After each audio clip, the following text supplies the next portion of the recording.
Assalamualaikum warahmatullahi wabarakatuh. Selamat pagi, selamat siang, dan selamat malam bagi dosen yang membuka ini.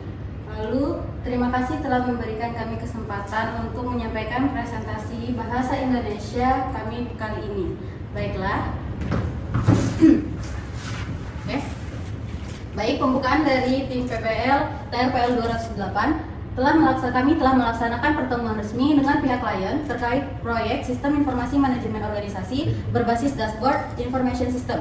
Pertemuan ini telah kami laksanakan pada semester yang sedang berjalan. Sebagai demikian, dari tahapan awal Project Based Learning, dalam kesempatan tersebut kami telah bertemu dan berdiskusi langsung bersama manajer proyek dan klien kami.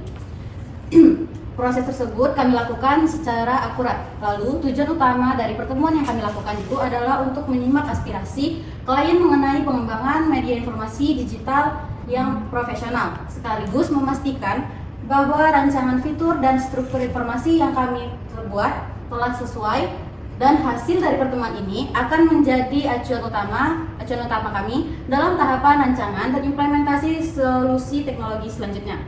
Baiklah. Pada pelaksanaan 5W1H ini, yang pertama yaitu apa dan siapa yang akan disampaikan oleh Saudari Sherly Andini. Kepada Sherly Andini, waktu dan tempat dipersilahkan.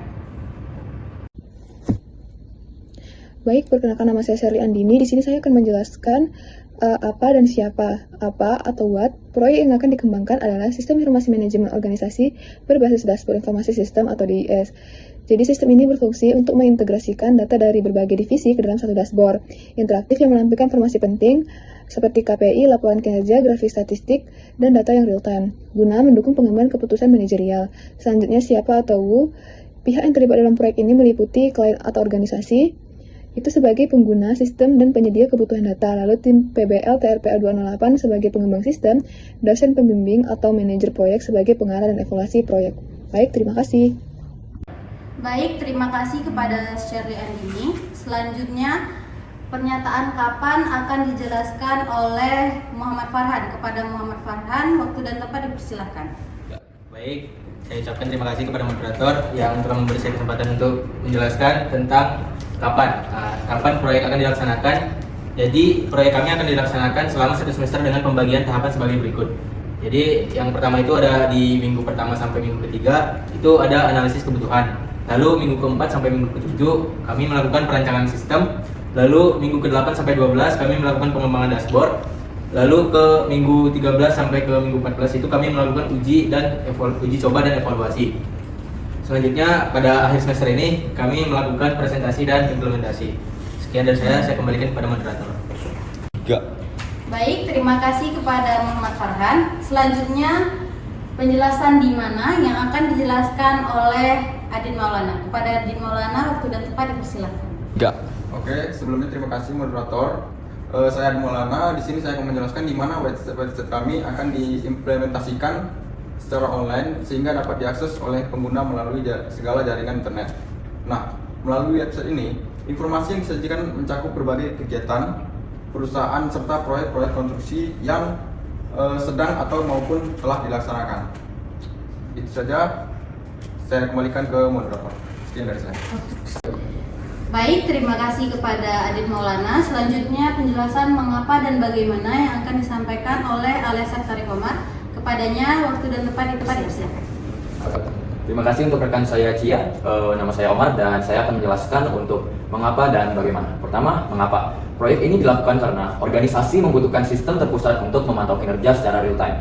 Data masih tersebar dan belum terintegrasi dengan baik. Manajemen membutuhkan visualisasi data yang cepat, akurat, dan mudah dipahami. Lalu mendukung penerapan Project Based Learning atau PBL dengan studi kasus nyata. Lanjut ke bagaimana.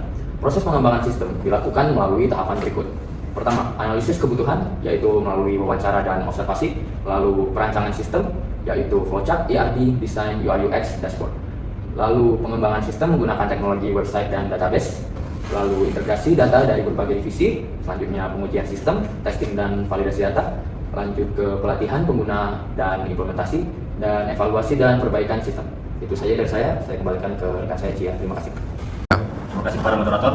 Nama saya Kesan Nuki. Kali ini saya akan mempresentasikan keputusan dan kesepakatan. Berdasarkan hasil diskusi bersama klien, sepakati bahwa proyek yang akan dikembangkan adalah sistem informasi manajemen organisasi berbasis dashboard information system atau DIS, yang bertujuan untuk mengintegrasikan data dari berbagai divisi dan menampilkan informasi kinerja secara real time dalam bentuk visualisasi yang interaktif. Klien menyetujui ruang lingkup proyek yang mencakup pengolahan data internal organisasi, pembuatan dashboard dengan indikator kinerja utama atau KPI, serta fitur hak akses pengguna sesuai jabatan atau divisi. Data yang digunakan akan disediakan oleh pihak organisasi sesuai kebutuhan sistem yang telah dianalisis. Baik, terima kasih kepada Lucky. Nah, selanjutnya itu adalah catatan dan hambatan. Selama proses diskusi dan perancangan proyek kami, terdapat beberapa catatan dan hambatan yang perlu diperhatikan, yaitu pertama, data yang dimiliki oleh organisasi masih tersebar di beberapa divisi dan belum terintegrasi secara sistematis sehingga membutuhkan waktu tambahan dalam proses pengumpulan dan validasi data. Lalu kedua, yaitu terdapat perbedaan pemahaman mengenai kebutuhan fitur dashboard antara pihak manajemen dan tim teknis, sehingga diperlukan klarifikasi lebih lanjut agar sistem yang dikembangkan sesuai dengan harapan pengguna. Selain itu, keterbatasan akses terhadap beberapa data internal organisasi menjadi tantangan tersendiri dalam tahapan analisis dan kebutuhan.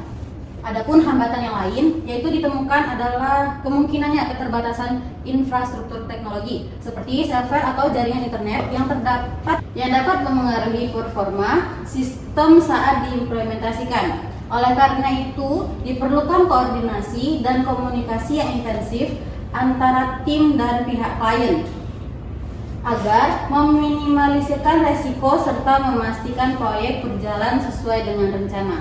Terima kasih kepada Bapak yang telah memberikan kami waktu untuk presentasi. Kami dari PBL 208 mengucapkan Wassalamualaikum warahmatullahi wabarakatuh.